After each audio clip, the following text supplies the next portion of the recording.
to historical background. The Pabir and the Bura are ethnically different, but they both speak the Bura language. They are the major tribes in Biu and Shuni local government areas. The population of the Bura is over 250,000. Apart from Bura, they also speak Hausa, Chibok, and Marghi. A few speak Fulfulde. The Bura lived northern Biu before being attacked by Yamta Arewala around the 16th century.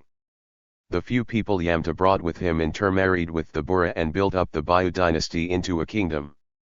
Those descended from Yamta's group were called Pabir, Babur. This is why the Pabir and Bura differ considerably in culture and appearance.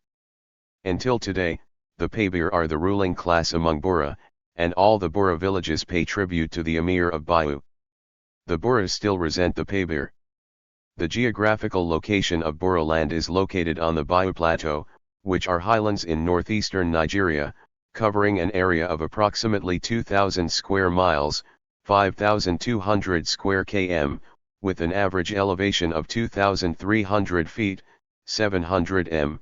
The plateau's highest point is Wijia Hill, 2,693 feet, 821 m, and its most prominent relief features are the many well-defined, extinct volcanic cones. Modern-day Bura live throughout Nigeria. Their ancestral home can be found in the shaded areas on the Nigeria map. 1.3 Socio-linguistic profile of the Bura tribe. Every community has its distinct way of life. The way people eat, what they wear, their mode of marriage etc., differ in various societies. The Bura people, just like every community, have their distinct culture and tradition. Bura is a language spoken as a mother tongue in Biu Local Government of Plateau State. It has neighboring tribes like Yobe, Adamawa, Gombe, Bachi, and a host of other tribes. Occupation. The main occupation of Bura people is farming. They practice both subsistence and commercial form of farming, but they are major on cultivation of land, growing of crops for the sustainability of their household. The Bura people crops are mainly maize, guinea corn, groundnut, and rice. Religion. The Bura had their traditional religion, which was idol worship, before Islam came around in 1920 and Christianity later in the 1920s. Today, these three religions can all be found among the Bura. The supreme being, idol, is called Heil or Heil Taku. They approach Heil through Hapchu. The Bura believes that Heil created everything. But Hapchu is a personal god who takes care of the individual.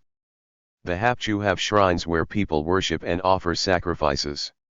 The gods are represented by various objects such as water, a lake of river, stones, mountains, or forests. Usually there is a priest through whom consultation is made of the Hapchu. Most sacrifices to gods are made on Saturday, so it is a special day. Some gods are for particular clans, and there is no unified form of traditional religion for the whole tribe. One of the Hapchu is Dlanan Kampeka, a large being living in space. His chief priest is called Mthakar Hapchu. There is a Mthakar Hapchu in each village.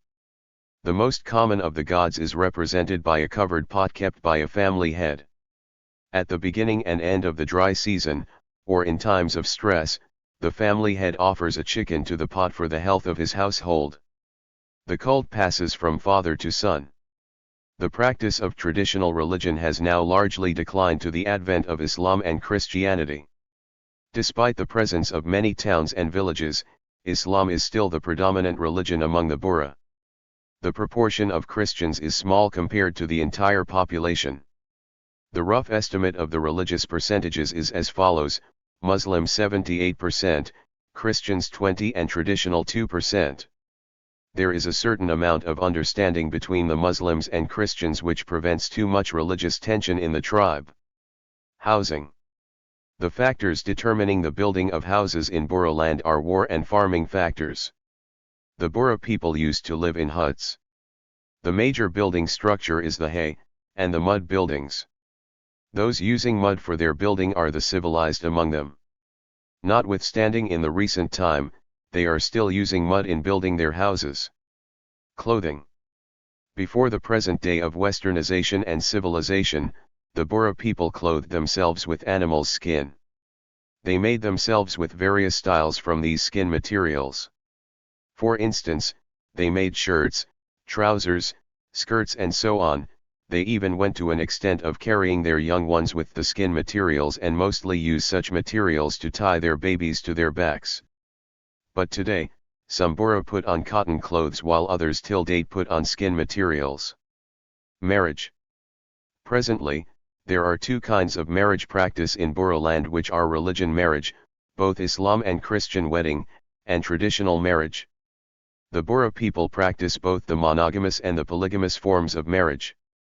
In Bura land, when a female child is born, a suitor may propose by throwing a leafy branch of a certain tree into the female mother's hut. If he is accepted, he gives gifts as the girl grows up. He works on her father's farm and makes zana matting for them. When she reaches marriageable age, he organizes his friends to capture her and bring her to his house.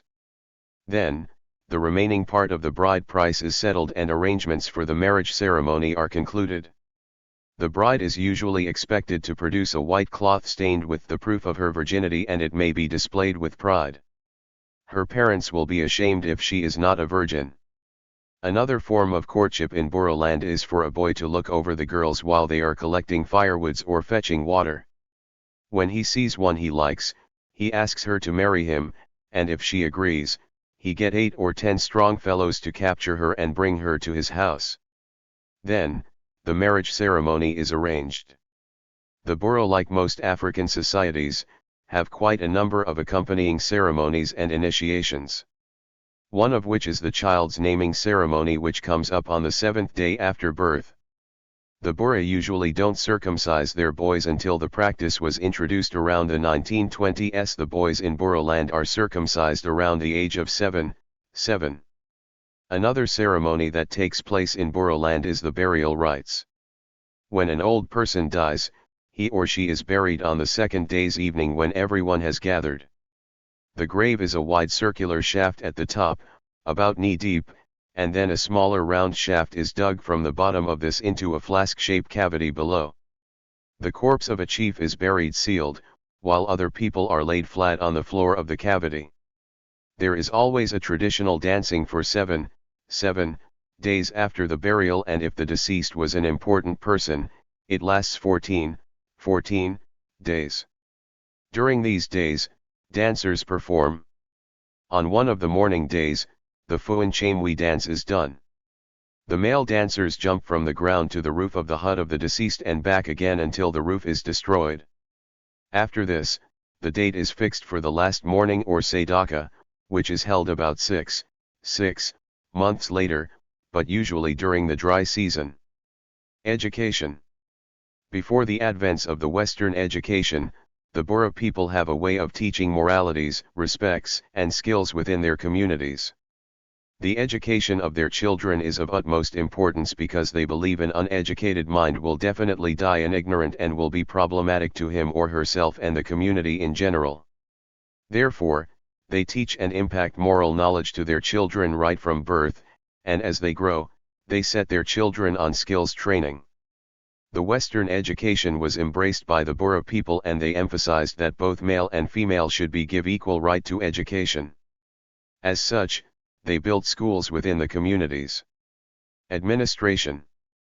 Originally, the Bura had no central government, but now, the Emir of Biu appoints the district heads, Agia, who then approve the appointments of the village heads, Lawans. Today, both these titles belong to certain families. The village heads appoint the ward heads, Bulamas, over the small villages and larger ones. Anyone who has leadership ability can be chosen as a Bulama.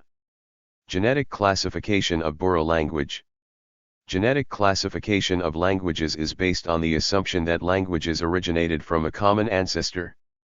The essence of the genetic classification of Bura language is therefore to trace the origin of the language and show its relationship to other languages, especially Africa languages.